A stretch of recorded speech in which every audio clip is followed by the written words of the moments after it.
বন্ধুরা, তো চলে এসেছি আজকে একটা নতুন ব্লগ নিয়ে। তো দেখতেই পাচ্ছ তোমরা সকলে যে আমি কড়াতে তেল দিয়ে দিয়েছি।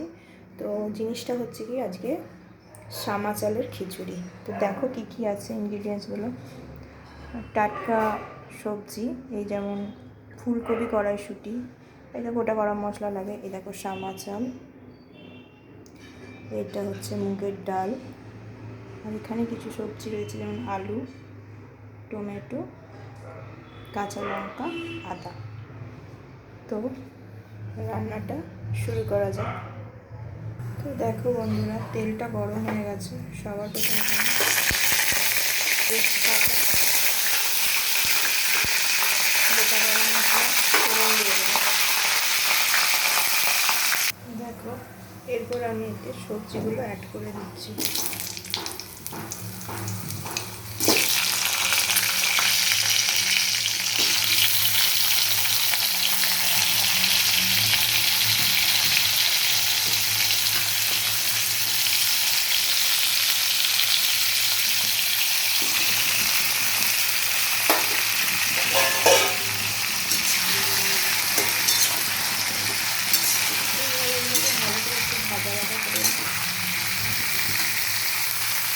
তো দেখো বন্ধুরা, সবজিগুলো ভাজা ভাজা হয়ে গেছে।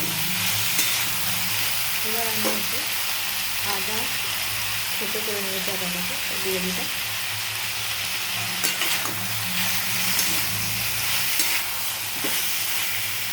এইবার এতে আমি একটু মশলা দেখো এর মধ্যে গুলিয়ে নিয়েছি। এটা হলুদ গুঁড়ো আছে, কাশ্মীরি লঙ্কা আছে, জিরে গুঁড়ো আছে, একটু স্বাদ মতো নুন মিষ্টি দিয়ে দিয়েছি। এটাকে দিয়ে দিচ্ছি।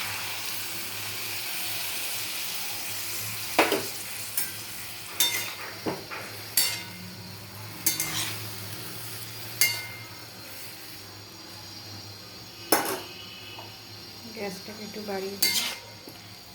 এরপর এর সাথে আমি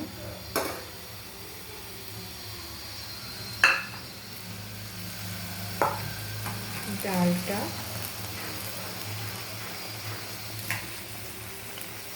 বেটা সামা চালটা দিয়ে দিলাম।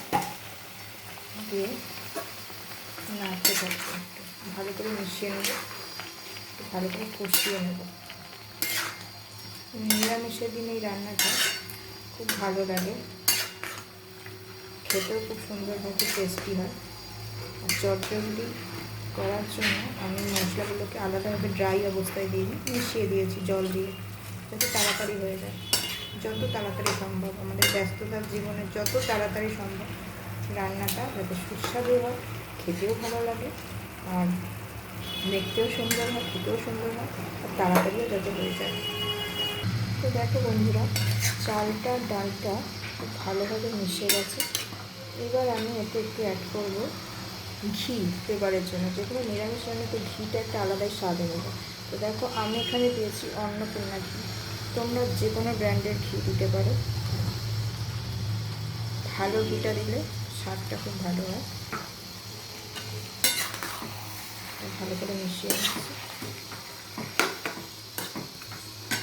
তারপরে এটাতে একটু জল অ্যাড করে দেবো।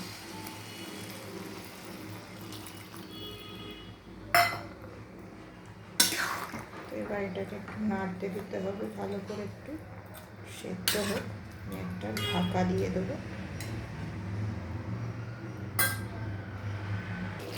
তো দেখো বন্ধুরা, ফাইনালি খিচুড়িটা এই পর্যায়ে রয়েছে, হয়ে এসছে।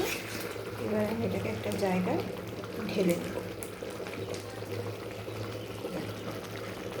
তো দেখো বন্ধুরা, ফাইনালি খিচুড়িটা আমি হাঁড়িতে নামিয়ে নিয়েছি।